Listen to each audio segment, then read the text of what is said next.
नमस्कार. रयत शिक्षण संस्था सातारा उत्तर विभाग आयोजित ज्युनियर कॉलेज कला शाखा गुणवत्ता विकास कक्ष ग्रामसेवक व तलाठी भरती परीक्षा मार्गदर्शन. माझा विषय आहे बुद्धिमत्ता चाचणी. या घटकाअंतर्गत मी शिकवणार आहे गणितीय तर्कशक्ती, अनुमान, वय व समस्या. मी श्रीमती देशमुख राधिका अमृतराव, एसएचएम कॉलेज कोपरगाव. माझे या घटकामध्ये जे अभ्यासक्रम आहे यामध्ये आपण बघणार आहे पहिला मुद्दा आहे क्रम व तर्क, दुसरा नावात बदल, नंतर विधाने, अनुमाने, घड्याळ, आकृतींची संख्या मोजणे, बैठक व्यवस्था, वैवारी गुणोत्तर प्रमाण, वय व तुलना आणि वय आणि नातेसंबंध या सगळ्या मुद्द्यांचा आपण या घटकामध्ये अभ्यास करणार आहे. तर यामध्ये सगळ्यात पहिला मुद्दा आपण अभ्यासणार आहोत त्यामध्ये क्रम व तर्क. या क्रम व तर्कामध्ये काही शाब्दिक उदाहरणे असतात, काही अशाब्दिक उदाहरणे असतात. अशाब्दिक उदाहरणांमध्ये काही क्रम आपल्याला दिले असतात. त्या क्रमामध्ये उदाहरणार्थ मी उदाहरण घेतलेले आहे की पुढील क्रम पूर्ण करा. यामध्ये जो क्रम दिला आहे तो आहे 24, 29, 39, रिक्त स्थान आहे 74 आणि यासाठी आपल्याला पर्याय दिलेले आहे हे 4.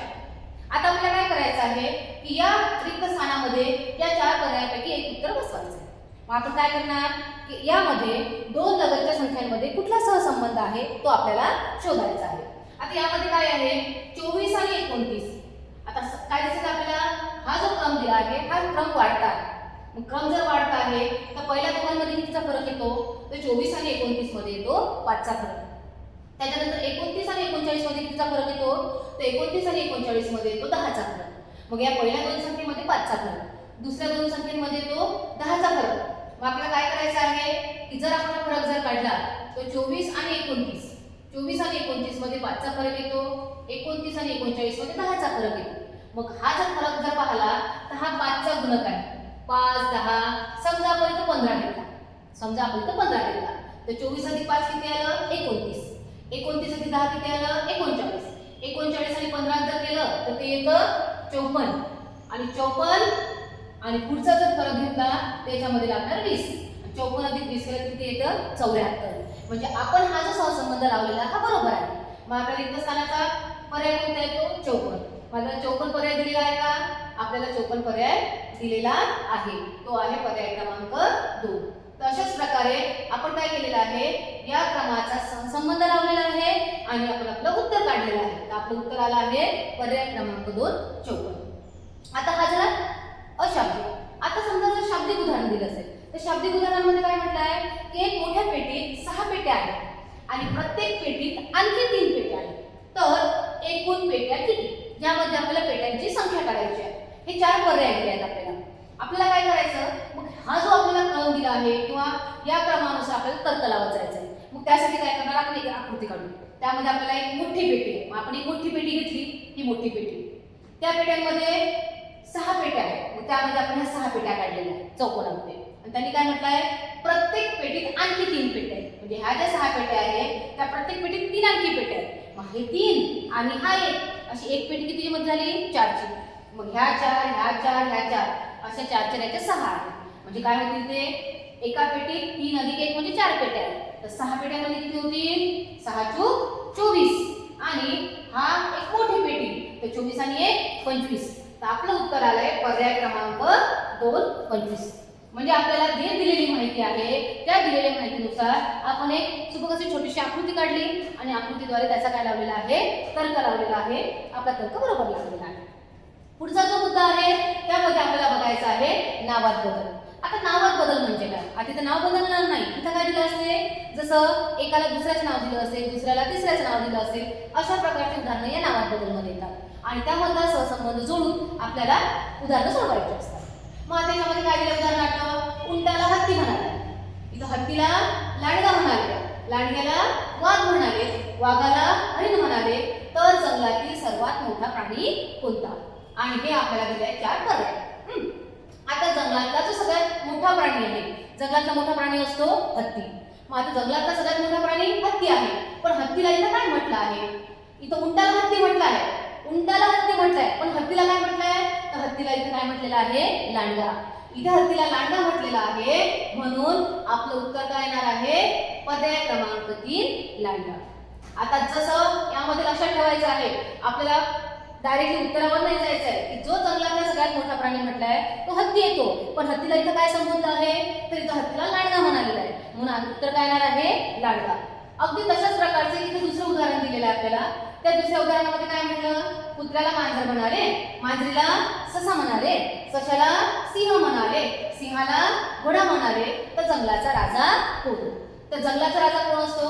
आपण जंगलाचा राजा सिंहाला म्हणतो. आणि इथे सिंहाला काय म्हटलेलं आहे? घोडा म्हटलेला आहे. तर आपलं उत्तर येणार आहे पर्याय क्रमांक 4 घोडा. अशा प्रकारची जी उदाहरणं आहेत ते नावात बदल यामध्ये येतात. आता ह्या सगळ्या गोष्टी तर्कशक्तीमध्ये संबोधतात. आता विधाने आणि अनुमाने. विधानं दिलेली आहेत, त्या विधानानुसार आपल्याला काही अनुमान लावायचे आहेत, काही निष्कर्ष काढायचे आहेत. मग त्यासाठी काय करायचे? आपल्याला एक ग्रह आकृती काढायची आहे. मग ग्रह आकृती काढताना नेमकं कुठल्या कुठल्या गोष्टी करायच्या आहेत? कारण काही विधानं काय असतील 100% सत्य असतील, काही 50-50% येतील. तर जशी काही वाक्यरचना दिलेली असते त्यानुसार आपण काय करणार आहे? आकृती काढणार आहे आणि त्या आकृतीवरून आपण आपले संबोध क्लिअर करणार आहे. आता जसं इथं काय म्हटलं आहे, सर्व ए हे बी आहे. सगळे ए, जेवढे काही ए आहेत ते सगळे कशामध्ये आहेत? बी मध्ये आहे. म्हणजे बी चं वर्तुळ कसं येणार आहे? मोठं. आणि त्या बी च्या वर्तुळामध्ये ए चं वर्तुळ येणार आहे. म्हणजे याचा अर्थ काय होतो की सर्व जे काही ए आहेत ते बी आहे. पण याच्यामध्ये सर्व बी ए होतील का? नाही. सर्व बी हे ए मध्ये येत नाही, पण सर्व ए कशामध्ये समाविष्ट आहे? बी मध्ये. मग जर सर्व ए हे बी आहेत अशा प्रकारचं उत्तर दिलं असेल तर बी चं वर्तुळ मोठं काढायचं आणि त्याच्या आत बी कशाचं वर्तुळ येणार आहे? ए चं वर्तुळ येणार आहे. तसंच यामध्ये काही ए हे बी आहे तर काही बी हे ए आहे. म्हणजे यामध्ये हे आपण 100% निष्कर्ष लावू शकतो. आता इथे काय म्हटलं आहे की शक्य निष्कर्ष आहे, परंतु काही निष्कर्ष सत्य नाही. माझे सत्य नाही कोणते? जसं सर्व बी याला ए म्हणू का आपण? नाही. फक्त ए हे सर्व बी मध्ये येतात, पण बी हे ए नाही. काही बी हे ए नाही, काही बी हे ए नाही, याला आपण म्हणू शकत नाही. कोणते ए हे बी आहे तर कोणती बी हे ए आहे? तर सर्व ए हे बी आहे, पण बी हे ए नाही आहे. हा, यामध्ये दुसरा जो दिला आहे, काही ए हे बी आहे, काही बी हे ए आहे. काही शब्द आलेला आहे. काही मध्ये काय असते? एकाचा भाग दुसऱ्याने व्यापलेला असतो काही प्रमाणात, म्हणजे आपण त्याला छेदून काढतो. मग इथं काय म्हटलं? हे ए चं वर्तुळ आहे, पण काही जे ए आहेत हे काय आहे? बी पण आहे. म्हणजे ए ला छेदून गेलेलं दुसरं वर्तुळ कोणतं आहे? बी चं. तर मग यामध्ये हा जो मी शेडेड केलेला जो पोर्शन आहे, म्हणजे हा जो भाग आहे रंगवलेला, तर हा भाग काय दाखवते की हे भाग हा ए मध्ये पण मोडतो आणि बी मध्ये पण मोडतो. म्हणजे याच्यामध्ये 100% जे सत्य विधान लागतं तर त्याच्यामध्ये काही ए हे बी आहे तर काही बी हे ए आहे. जर याच्यामध्ये जर असं म्हटलं आपण की सर्व ए हे बी आहे, सर्व ए बी मध्ये येतात का? नाही. त्यामुळे हे विधान सत्य होणार नाही. सर्व बी हे ए आहेत का? नाही. हे पण काय आहे? हे विधान बरोबर येणार नाही. काही ए हे बी नाही आणि काही बी हे ए नाही अशा प्रकारे सुद्धा विधान आपण करू शकणार नाही. फक्त आपल्याला लक्ष काय ठेवायचं? जर सर्व शब्द आला की सर्व ए हे बी आहे तर बी च्या वर्तुळामध्ये ए चं वर्तुळ काढायचं आहे. काही जर शब्द आला असेल तर एकाला छेदून दुसरं वर्तुळ काढायचं आहे. तिसरा जो भाग दिलाय, एकही ए हा बी नाही, म्हणजे ए चा बी शी काही संबंध नाही, किंवा बी हा ए नाही, बी चा ए शी संबंध आहे. त्यामुळे दोन्ही वर्तुळ कसे येतील? वेगवेगळे येतील. पुढचं काय दिलंय? जे सर्व ए आहे ते बी पण आहे आणि जे सर्व बी आहेत ते ए पण आहे. म्हणजे ए लाच बी म्हटलंय, बी लाच ए म्हटलंय. म्हणजे एकाच वर्तुळामध्ये दोघांमध्ये कॉमन भाग राहणार आहे. म्हणजे ए हा बी राहणार, बी हा ए आहे. म्हणजे जेवढे ए आहे ते बी पण आहे आणि जेवढे बी आहेत ते ए पण आहे. अशा प्रकारचे हे अनुमान दिले आहेत आणि दिलेल्या अनुमानानुसार आपल्याला आकृती काढायची आहे आणि त्या आकृतीवरून दिलेले जे अनुमान आहेत ते बरोबर आहेत की चुकीचे आहेत हे आपल्याला शोधायचे आहे. त्यावरच आपण एक उदाहरण बघू. यामध्ये उदाहरण दिलेले आहे आपल्याला की काही सत्यविधान केलेले आहे. त्यामध्ये बरेच निष्कर्ष म्हटला आहे निवडा. सत्यविधान काय केलं आहे की काही ज्या पेन्सिली आहेत त्या बंदूक आहेत. काही पेन्सिली ह्या बंदूक आहेत. काही बंदुका ह्या पेने आहेत. काही पेने हे मारेकरी आहेत. शब्द काय म्हटला? काही आहे. काही म्हणजे आपण पेन्सिलचं एक जर वर्तुळ काढलं तर त्या पेन्सिलमध्ये काही बंदूक आहे, म्हणजे पेन्सिलीला छेदून गेलेले दुसरं वर्तुळ कोणाचं राहणार आहे? बंदुकीचं राहणार आहे. आता जर आपण आकृती काढली, हे कच्ची आकृती, हे पहिले पेन्सिलचं वर्तुळ काढलं. काही पेन्सिल ह्या बंदूक आहेत, त्याला छेदून गेलेलं दुसरं बंदुकाचं वर्तुळ आहे. काही बंदुका ह्या पेने आहेत, बंदुकाला छेदून गेलेलं तिसरं वर्तुळ हे पेनांचं आहे. आणि काय म्हटलंय? काही पेने मारेकरी आहेत, तर काही पेने हे मारेकरी आहेत. अशा प्रकारची आपली कच्ची आकृती आली आहे. आता या आकृतीवरून आपल्याला निष्कर्ष काढायचे आहे. निष्कर्ष काय म्हटलं? पहिलं, काही पेन्सिली पेने आहेत. हे पेन्सिली आहेत, हे पेने आहेत. पेन्सिली आणि पेनांचा काही सहसंबंध नाही. त्यामुळे हे जे विधान आहे पहिलं, ते पहिलं विधान कसं असणार आहे? चुकीचं असणार आहे. ठीक आहे, हे विधान चुकीचं आहे. दुसरं काय म्हटलंय, काही बंदुका मारेकरी आहेत. आता ह्या बंदुका आहे आणि हे मारेकरी आहे. बंदुकांचा सुद्धा मारेकऱ्यांशी काही सहसंबंध नाही, त्यामुळे हे पण विधान कसं राहणार आहे, चुकीचं राहणार आहे. तिसरं काय म्हटलंय, काही मारेकरी पेने आहेत. काही मारेकरी पेने आहेत. मारेकऱ्यांचा काही भाग कशामध्ये येतो, पेनांमध्ये येतो. ठीक आहे, म्हणजे हे बरोबर असू शकते, हे बरोबरच आहे. आणि काही मारेकरी बंदूक आहे. मारेकरी आणि बंदुकाचा सुद्धा सहसंबंध नाहीये, त्यामुळे हे पण निष्कर्ष काय होणार आहे, चुकीचा होणार आहे. मग आता इथं उचित जो निष्कर्ष आहे तो कोणता आहे, तो सी क्रमांकाचा. आणि सी कशामध्ये दिलाय, पर्याय क्रमांक 4 मध्ये. त्यामुळे आपलं जे उत्तर असणार आहे ते असणार आहे पर्याय क्रमांक 4, फक्त सी. तर या विधान आणि अनुमानामध्ये आपल्याला अशा प्रकारचे विधानं करायचे आहे, त्यावरून निष्कर्ष लावायचे आहे आणि सोडवायचे आहे. पुढचा जो मुद्दा आहे तो आपला घड्याळाचा आहे. घड्याळ जर म्हटलं तर आपल्याला माहित आहे, घड्याळामध्ये पूर्ण जो कोन असतो तो पूर्ण कोन 360 अंशाचा असतो आणि घड्याळामध्ये एकूण 12 काटे असतात. मग आता 360 एकूण भाग दिलेले आहेत, एकूण कोन आहे 360. 360 ला जर आपण अंक किती आहे त्यामध्ये 12, 360 ला जर 12 ने भागलं तर इथं किती येतं, 30. म्हणजे दोन लगतच्या काट्यांमध्ये, दोन लगतचे काटे म्हणजे असं जर आपण घड्याळ काढलं, इथं 12 येते, 6 हे 9 आणि 3. इथं जर पाहिलं इथे 1 2 हा 4 5 7 8 आणि 10 आणि 11. प्रत्येक जे दोन लगतचे कोन असेल म्हणजे हा 30 अंशाचा, हा 30 अंशाचा, हा 30 अंशाचा, असे 30 अंशाचे कोन राहतात. ओके, मग आता घड्याळामध्ये जो पहिला प्रकार बघायचा आहे त्यामध्ये काय म्हटलं, पहिल्या प्रकारामध्ये घड्याळाचा तास काटा आणि मिनिट काटा. आपल्याला दोनच गोष्टी लक्षात ठेवायच्या, तास काटा आणि मिनिट काटा. तर तास काटा आणि मिनिट काटा यामधला कोन काढायचा. मग तास काटा आणि मिनिट काटामधला कोन कसा काढायचा, तर त्यासाठी एक सूत्र दिलं आहे, आपण त्या सूत्राचा उपयोग करू. तुम्हाला कोणतीही वेळ जर दिली आणि त्यामध्ये जर म्हटलं तास काटा आणि मिनिट काटा यामध्ये कोन काढायचा आहे, तर त्याचं हे सूत्र आहे. काय, कोन बरोबर 30h वजा 11/2m. हा h म्हणजे काय असेल, तास काटा ज्या नंबरवर असेल तिची किंमत, आणि m म्हणजे मिनिट काटा जो मिनिट दर्शवेल तो नंबर. एक उदाहरण घेऊ आपण. काय म्हटलंय, 8:20 झालेले असताना, 8:20 झालेले असताना तास काटा आणि मिनिट काटा याच्यामध्ये किती अंशाचा कोन असेल. मग आता 8:20 झालेले असतानाचा कोन काढायचा आपल्याला. तिथे h ची किंमत किती येणार, 8. m ची किंमत किती येणार, 20. मग कोन जर काढला तर काय येणार, 30 गुणिले 8 वजा 11/2 गुणिले 20.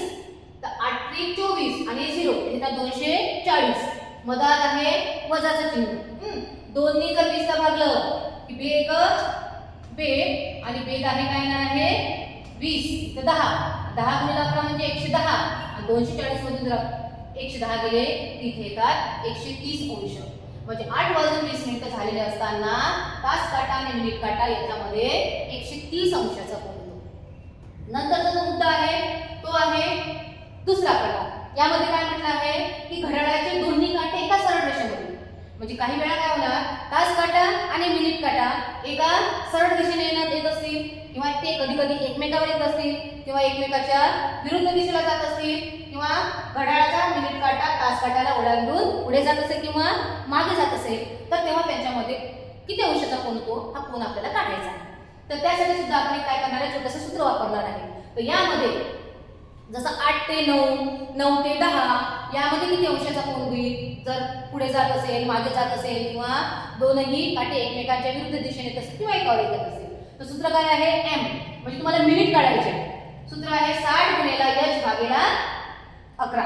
h म्हणजे तास काटा, तास काट्याचा नंबर, तास काटा जो असेल किती वाजून किती मिनिट 8 ते 9 च्या दरम्यान जर म्हटलं असेल तर याची किंमत किती येणार 8. तर तिथे आपल्याला हे सूत्र वापरायचं आहे. एक उदाहरण घेऊ आपण की 8 ते 9 च्या दरम्यान घड्याळाचा तास व मिनिट काटा किती वाजता एकमेकांच्या वर असतील. 8 ते 9 च्या दरम्यान. 9 वाजून गेलेले असतील का, नाही, 8 वाजून गेले आहे, पण 8 आणि 9 च्या दरम्यान. तर इथं हे जे सूत्र आहे, इथं जिथे h आहे तिथे h च्या जागी काय किंमत ठेवायची 8. तर काय राहते, हे तुम्हाला 4 पर्याय दिले आहे. अशा प्रकारचा प्रश्न विचारला असेल पेपरमध्ये, पण कसं उत्तर काढायचं, 8 वाजून किती मिनिटं होतील, तर ते मिनिट काढण्यासाठी आपल्याला याच्यामध्ये किंमत ठेवायची. काय करणार आपण की 60 गुणिले h भागिले 11 हे उत्तर आहे. पण इथं काही सूत्र आहे, या सूत्रामध्ये h च्या जागी आपल्याला 8 किंमत जर ठेवली, 60 गुणिले 8 भागिले 11 तर ते येतात 480 भागिले 11. जर भागाकार केला तर तो येतो 43.711. तर 43.711 हे काय होतील मिनिट होतील. कोणाच्या पुढे आलेले 8च्या पुढे आलेले म्हणजे आपली अचूक वेळ किती असेल 8 वाजून 43.711 मिनिट म्हणजे आपलं उत्तर असेल पर्याय क्रमांक 3. म्हणजे अशा प्रकारे आपल्याला अशा या याच्यावर आलेले प्रश्नाची उत्तरं काढायची आहेत. मग आता याच्यामध्ये एक दुसरा प्रकार जो म्हटला आहे त्यामध्ये काय म्हटलं आहे दुसरे एक उदाहरण घेऊ आपण. घड्याळाचे दोन्ही काटे एका सरळ रेषेत पण परस्परांच्या विरुद्ध म्हणजे जर तासकाटा 12 वर जर असेल तर मिनिट काटा किती वर असेल 6 वर. मग तेव्हा होणारा परस्परांच्या विरुद्ध बाजूस होणारा आपल्याला कोण काढता आला पाहिजे. मग आता एक लक्षात घ्या 12 पासून तर 6च्या पूर्वीपर्यंतचं जर वेळ दिली असेल तर त्यासाठी मिनिट काटा काढण्यासाठी किती मिनिट होतात ते जर आपल्याला काढायचं असेल तर सूत्र वापरायचं 60 गुणिले h अधिक 360 भागिले 11. आणि 6 पासून तर 12च्या पुढचं असेल तर त्याच्यासाठी मिनिट काढण्यासाठी सूत्र कुठलं वापरायचं 60 गुणिले h वजा 360 भागिले 11. आता प्रश्नामध्ये जर वेळ देताना 3 ते 4 म्हटली असेल तर त्यामध्ये तुम्हाला हे सूत्र वापरायचं आहे पहिलं. पण जर 7 ते 8 असेल तर 7 ते 8 साठी आपल्याला हे सूत्र वापरायचं आहे. बरोबर आपली वेळ निघते. मग एक उदाहरण बघू आपण. 2 वाजल्यापासून 3 वाजेपर्यंत दोन्ही काटे एकमेकांच्या विरुद्ध बाजूला किती वाजता येणार. म्हणजे 2 आणि 3 च्या मधात दोन्ही काटे एकमेकांच्या विरुद्ध बाजूला किती वाजता येतात. मग त्या 2 वाजून काहीतरी मिनिटं झालेली असतील. मग हे कसं काढायचं तर आपल्याला हे सूत्र वापरायचं पहिलं कारण 2 ते 3 म्हणजे 6च्या पूर्वी येते. मग आपलं सूत्र कोणतं आहे मिनिट काढण्यासाठी 60 गुणिले h अधिक 360 भागिले 11 हे सूत्र आपण वापरणार. मग इथे याची किंमत किती आहे 2. तर 60 गुणिले 2 अधिक 360 भागिले 11 तर 60 दोन्ही 120 अधिक 360 भागिले 11 तर हे अधिक होते 480 भागिले 11 म्हणजे 43.711. आता हे काढायचं कसं जर असा प्रश्न असेल तर हे काढण्यासाठी आपल्याला काय करावं लागेल 480 याला 11 ने भागायचं. 11 ने भागलं तर काय ना 11 चूक 44. 8 4 गेले 4 राहिले इथे 0 इथं किती होती 40. तर मग 11 त्रिक किती होतात 33 आणि 40 मधून 33 गेले किती राहतात 7. तर आपला जो भागाकार आलेला आहे तो पूर्णांक मध्ये जाईल. जे बाकी आले आहे ते अंशामध्ये जाणार. ज्याने भागलं तो काय राहणार आहे आपला छेद राहणार आहे 11. म्हणजे आपलं उत्तर आलं आहे 43.711. अशा प्रकारे आपण ही मिनिट काढली. म्हणजे उत्तर काय असेल मग 2 वाजून 43.711 मिनिटांनी दोन्ही काटे एकमेकाच्या विरुद्ध बाजूला येतील. आपल्याला हे लक्षात ठेवायचं आहे की जसा मिनिट काटा फिरतो तसा मिनिट काट्याच्या हिशोबाने तास काटा सुद्धा फिरत असतो. असं नाही की 12:30 वाजले किंवा 12 वाजून 30 मिनिटं झाले तर काटा 12 वर असेल तास काटा आणि मिनिट काटा 6 वर असेल. नाही जसा मिनिट काटा फिरला तसा तास काटा सुद्धा काही ना काही अंश फिरलेला असतो. त्याच्यानंतर चौथा जो प्रकार दिला आहे की घड्याळाच्या दोन्ही काट्यांमध्ये काटकोन तयार होतो. काटकोन म्हणजे 90 अंशाचा कोन. आपण जर घड्याळ बघितली तर घड्याळामध्ये काय असेल इथे 12 इथे 6 इथे 3 आणि इथे 9. जर 3 आणि 12च्या दरम्यान जर घेतलं तर इथे हा कोन होतो 90 अंशाचा. मग हा जर कोन 90 अंशाचा असेल तर दुसरा जो कोन आहे तो 360 मधून जर 90 वजा केले तर हा पूर्ण कोन होतो 270 अंशाचा. किती होणार 270 अंशाचा. म्हणून म्हटलं आहे की जर घड्याळाच्या दोन्ही काट्यामधला काटकोन होतो तर पहिला कोन 90 अंशाचा असेल तर दुसरा कोन हा 270 अंशाचा असतो. 360 मधून जर 90 वजा केले तर बरोबर उत्तर येतं 270. पुढे जो दिलेला आहे तो उदाहरण घेतलंय त्यांनी की 12 ते 1 च्या दरम्यान किती वाजता घड्याळाचे काटे एकमेकांच्या काटकोनात येतील. मग आता एकमेकांच्या काटकोनात येतील म्हणजे 12 वाजून आणि 1 वाजताच्या दरम्यान काटकोन योग्य वेळ किती हे आपल्याला 4 पर्याय दिले आहेत. मग आता या 4 पर्यायामध्ये आपल्याला आन्सर काढायचं आहे उत्तर शोधायचं आहे. तर आपण सूत्र वापरणार आहे 12 ते 1 च्या दरम्यान. वेळ कशी काढायची आपल्याला स्पष्टीकरणामध्ये जसं आपण मागचं एक उदाहरण सोडवलं त्याच्यानुसारच आपल्याला हे सोडवायचं आहे. तर बरोबर पर्याय उत्तर येणार आहे 12 वाजून 16.411 मिनिट. पाचवा जो प्रकार दिला आहे घड्याळाच्या आरशातील प्रतिमेची वेळ काढायची आहे. हा प्रश्न बऱ्याच वेळा पेपरमध्ये विचारला जातो. अगदी कमी वेळात हा प्रश्नाचं उत्तर आपल्याला काढता येतो. काय करायचं आरशातील प्रतिमेची वेळ जर आपल्याला काढायची असेल तर आपल्याला काय करावं लागेल की 11 वाजून 60 मिनिटांमधून जे काही दिलेली वेळ असेल ती आपल्याला वजा करायची. बघा घड्याळाची आरशातील प्रतिमेची वेळ काढताना प्रश्नामध्ये जी काही वेळ दिली यामधून काय करायची वजा करायची.